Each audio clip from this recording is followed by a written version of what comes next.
Well, the Reserve Bank Governor is under fire this morning following her very blunt warning to people struggling with high interest rates. Michelle Bullock has conceded more people will be forced to sell up as she killed any hopes of an imminent interest rate cut. Cutting back on their spending to the more essential items, trading down to lower quality goods and services, dipping into their savings or working extra hours. And some may ultimately have to make the very difficult choice to sell their home. Ms Bullock says inflation is still too high, but refused to buy into the argument over who on earth is to blame for all this. For their take, let's bring in Deputy Leader of the Opposition, Susan Lee, and Education Minister Jason Clare. Good morning to both of you. Some people may have to sell their homes. That's what the RBA Governor said yesterday. Jason, is that too harsh or harsh reality? Well, I don't want anyone to have to sell their home. You know, it's easy to say, look, people might have to sell their home, but not if it's you, not if it's your life savings, not if it's your life work to save for a deposit and buy a home. That's why we've got to get inflation down, and if we get inflation down, make it easier for the Reserve Bank to cut interest rates. Inflation's dropped from about 8.4% down to 3.5%, but there's more work to do there. Tax cuts are important too, and wage rises, because that helps people to pay the bills and pay the mortgage. But there's a role here for the banks as well. Banks play an important role when their customers are struggling to pay the mortgage, to provide them with the support and flexibility to pay their mortgage. So let's keep that in mind as well. So what do you want the banks to do? She said basically 5% of borrowers, so it doesn't sound much, but that's a lot of people out there, have cash flow shortfall. She has all the numbers, so she knows how many people are struggling, and this is under your government's watch, isn't it? Well, this is under all governments. Think about what happened during the pandemic. But it's right now. Bank, well, whenever it is. If you've got a mortgage from the bank and you're struggling to make repayments, then the banks should and do reach out to you and say, can we change your repayment plan to support you?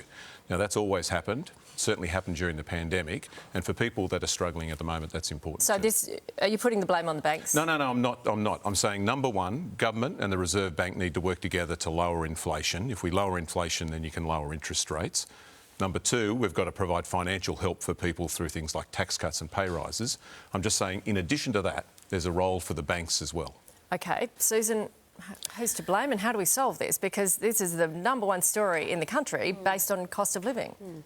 Nat, the Treasurer has targeted the Reserve Bank. I'm not going to do that, but I simply make this point. In the UK, interest rates are being cut. In Canada, in New Zealand, they're on their way down in the US. So what's different here? Why is this not happening here? It is the government's mismanagement of the economy, and Australians are not going to get those years back. I've got some advice for Jim Chalmers.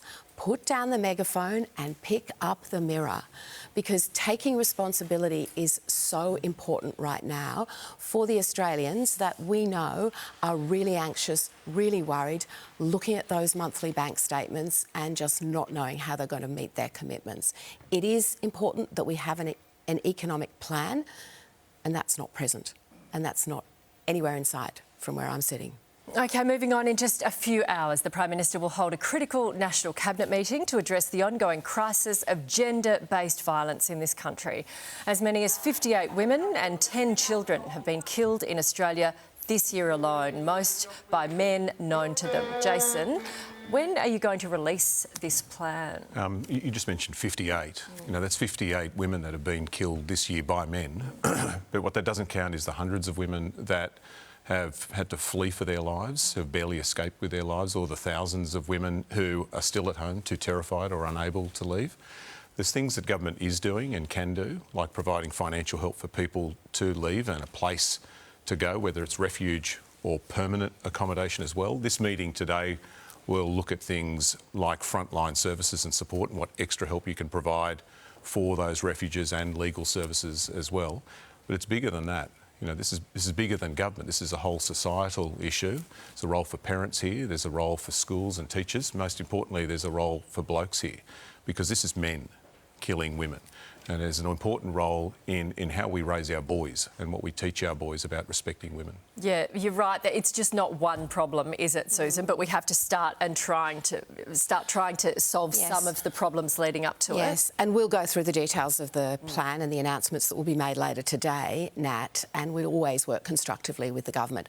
But I am concerned by reports that this money won't start to flow until the 1st of July 2025.